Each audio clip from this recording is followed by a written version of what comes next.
के लगभग 2 बज रहे थे और अनु अपने पुराने हवेली में अकेली थी। वह सिर्फ कुछ पुराने दस्तावेज लेने आई थी, लेकिन जैसे ही उसने दरवाजा खोला, ठंडी हवा और अजीब खामोशी ने उसे घेर लिया। हवेली के हर कोने में धूल और मकड़ी के जाले थे और उसकी छायाएं दीवारों पर डरावनी तरह से उभर रही थी।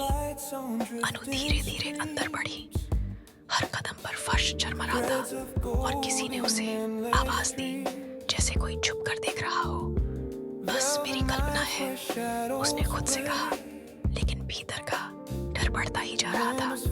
वह बाथरूम पहुंची और आईना साफ करने लगी और तभी उसने देखा उसका प्रतिबिंब उसके साथ सिंक नहीं कर रहा था। अनु हिलती, लेकिन प्रतिबिंब वहीं खड़ा मुस्कुरा रहा था। एक भयानक मुस्कान जो असली अनु की तरह नहीं थी।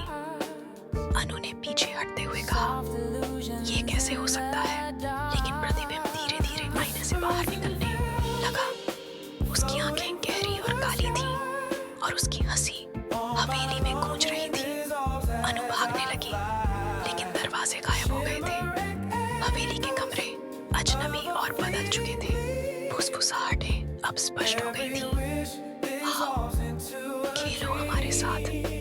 अनु का दिल तेजी से धड़क रहा था। जैसे ही उसने छत की ओर देखा, वहां छायाएं का झुंड मंडरा रहा था। उनके हाथ लंबी, असामान्य और भयानक थे। अनु चिल्लाई, लेकिन उसकी आवाज हवा में खो गई। आखिरकार अनु आईने के पास पहुंची और हिम्मत करके उसे तोड़ दिया। कांच के टुकड़े चारों तरफ बिखर गए। कुछ क्षणों के लिए शांति थी, लेकिन तभी उसने अपने कंधे पर ठंडी हाथ की स्पर्श महसूस की। मोड़कर देखा, वह स्वयं था, या सही कहा जाए तो आईने में फंसी उसकी दूसरी परछाई, जो अब बाहर निकल चुकी थी। वह मुस्कुरा रही थी, संतुष्ट और भयानक।